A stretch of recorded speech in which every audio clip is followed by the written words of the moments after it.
I'm going to explain how to use the Feel Great system. We're going to go back and forth between English and Somali so that both English speaking and Somali speaking individuals who are in this live can actually benefit. So the Feel Great system is a two-part system that is taken 3 times a day. Waa qayb oo 3 maalintii laga qaato. Alaabtan waxay ka samaysan tahay wax natural, cunto laga sameeyay waa dabiici. These are natural food-based products.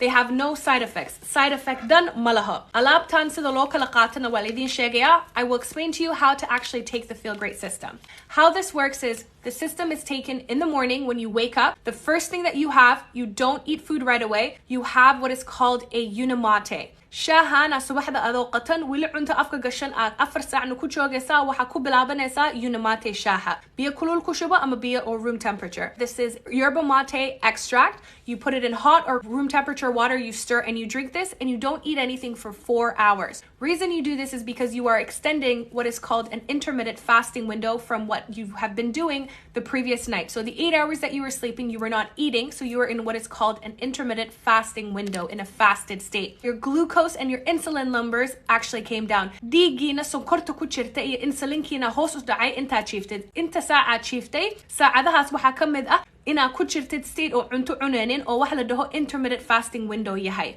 This product is powerful for belly fat. It uses your fat for fuel. It helps with energy, focus, brain fog, fatigue, mental clarity. It helps with all of these things. And the way that it does this is increases your production and motivation by using the correct energy sources. It's using your stored energy, aka your fat, for fuel. wasaqda qashinka waxad maskaxda naga haysto caajiska subaxdii tabardarada badan dadka ku jirto waxaan oo dhan wuxuu dadka ka caawinayaa xasuustii maskaxdii ina fresh tahay energy inuu ku soo noqdo ina tabartaada soo kacdo waxaas oo dhan oo alaabtan ka caawinaya baasiin tabar wuxuu ka dhiganaa wasaqda jirkeena ku jirto waxa oo caafimaad darada nagu rido waxa caajiska naga saaran waxa caloolaha dan naga fadhiyo waxaas oo dhan wuxuu ka dhiganayaa fuel marka gas oo kale uu ka dhiganayaa wixii soo ururina fatka iyo jirka iyo waxana saaran uu wuxuu ka dhiganayaa tabar marka that's how the system works. It actually uses your stored energy, which is your fat, which is what you want to leave your body, and it actually starts burning that for fuel. And when it burns it, you experience incredible results like belly fat, increased energy, mental focus, balanced hormones, the list goes on. The system is powerful because it works together. And the reason that it's a system is because each product works synergistically and makes the other product work that much more effectively. So, 4 saac marka ku joogtid alaabta kale oo isu bedelaysa qadada marka la gaaro aydiin sheegaya alaabtana waxay muhiim tahay dadka oo calooshana ka adag dadka oo cudurooyinkan qabaan sonkorta, high blood pressure, cholesterol, fatty liver waxaas oo dhan. The balance is incredible product because it helps directly affect something that is called insulin resistant, that is the root cause for diseases like cholesterol, diabetes, hypertension, all of these things, fatty liver, PCOS, the list goes on. 4 hours on unimate, you don't need anything else. 4 saac marka unimate kaligiisa lagu joogo oo waxna la cunin waxa ku imaanaysa duhradii qadada around 12 noon, around lunchtime, whatever that may be for you. Your first meal of the day before you have it, cuntadaada kugu horeysa maalintii before a qaadan waxa ka horgeynaysa 5 ilaa 10 daqiiqo bahashaan la dhaho balance. You take a balance 5 to 10 minutes before the meal. This is an orange flavor. It's an incredible drink. The powder, you pour it in, you shake it, and you drink it right away. The same way like chia seeds and fenugreek expand in a gel-like substance when they are interacted with water. The same thing happens with this fiber.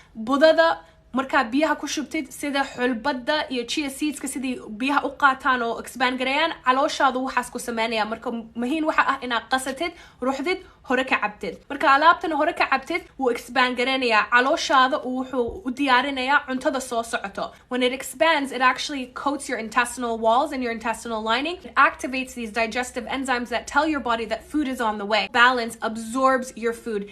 It coats it. It changes the nutritional profile of this food and actually coats it in soluble and insoluble fibers that will help you digest it better, will help you absorb and assimilate what you need to, and detox what you don't need to. Sponge ko kala sidoo biyaha u qaato markuu alaabtan si fiican u qabto cuntadii wixii oo muhiim ah oo cunto iyo energy ka dhiganaya meeluhu kala geen lahaana wuu kala geenaa wasaqdii kugu hari lahayd oo dhiiga gali lahaa oo miisaanka inuu ku saaro wasaqdii inuu jirkaaga iyo bloodstreamkaaga galo inuu dhikarkaaga iyo sonkortaada wax walba inuu soo kiciyo waxaasoo dhan uu kaa ilaalinaya si easy ah saas intuu u qabsado wuxuu u baahnaa inuu jirkii wuxuu ka caawinaa inuu detox gareeyo jirkan naturally ahaan inuu u qabsado waaye maadaama cuntadii iyo carbohydratekii dadka Soomaalida idin la hadlaya cuntadii baasto bariis hilib caano sonkor waxaasoo dhan inta iska badbadinaya jirkii wuxuu ogeen insulinkii dabcay insulinkii shaqada sida u qabsan lahaa ma fahansana anymore too much hadda marka sameeya. What happens when we overeat highly processed foods, our body is receiving too much of the same kind of food. So what happens when something is in excess, it creates an imbalance. So the insulin is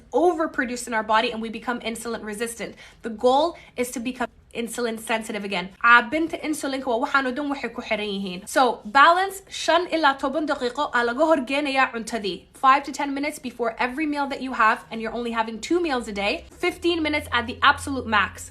15 دقيقة إذن لقارن. إنا هرو عنتدا كدبجاسين. Eat your meal immediately after so it interacts with the balance. You don't overeat. You're in a natural caloric deficit. Helps to keep you fuller for longer. You won't eat as much as you ate before because you're actually having a blend of soluble and insoluble fibers along with all of your vitamins, minerals, and nutrients and plants that will actually help to promote satiety.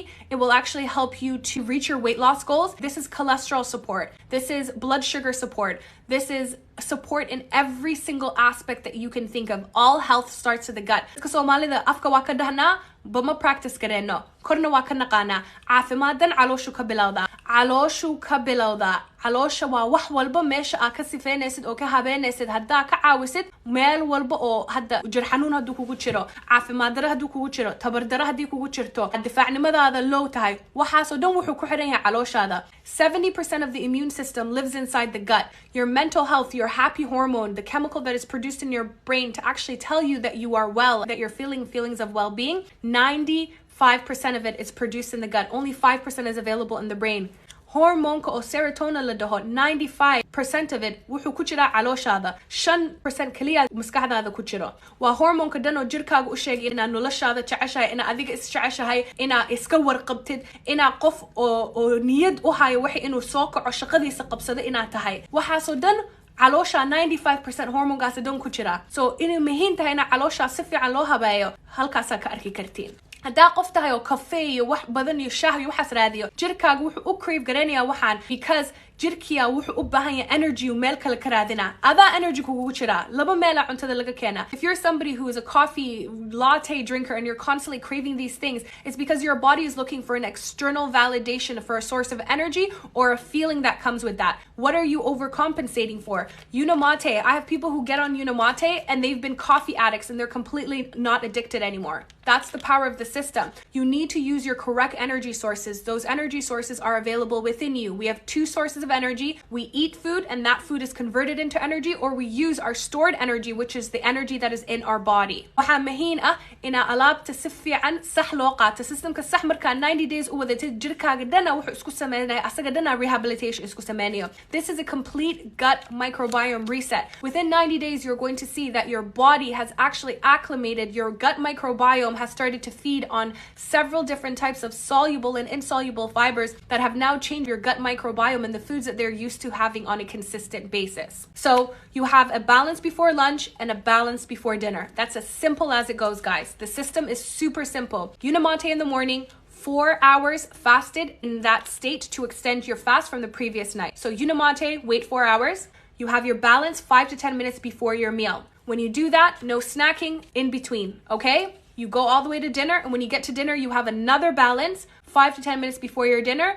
After dinner, that's it. You fast until the next morning. When you get to your wake up time, when you get to your wake up time, you're going to extend that fasted window just 4 more hours. And the way that you're going to do this is with Unamate. Unamate will make sure that you are satiated, that you're using proper energy sources, and you're not going to need to eat food because that energy is coming from that second form of energy consumption that I told you about, which is actually using your own fat for fuel, your own stored energy. The reason why idin qabanaynin is because alaabtan waxay sameynaysaa jirkiina wasaqda ku jirto iyo waxa caafimaad darada igu keenaysa ibaasiin iyo tabarka dhiganaysa soo gaajo ma ku qabanayso shaah ma raadinayso cunto ma raadinayso smarayso qashinkani waxaana subaxda la isku daldalo ma raadinaysiin alaabtana idinka sifeynayso idinka saxayso wixii saxda iyo energy-ga meesha laga rabo inaad ka use garaysiin aad ka use garani doontiin insha Allah marka alaabta saas waay Unamate 4 saac ka bacdi waa balance qadadii 5 ilaa 10 daqiiqo ka horgeynaysa snacking in between ma jiro habeenkii marka cashaysid another balance qaadanaysa afkaaga xiranaysa 90 days asaas ku wadaysa marka jawaabtiina waa tas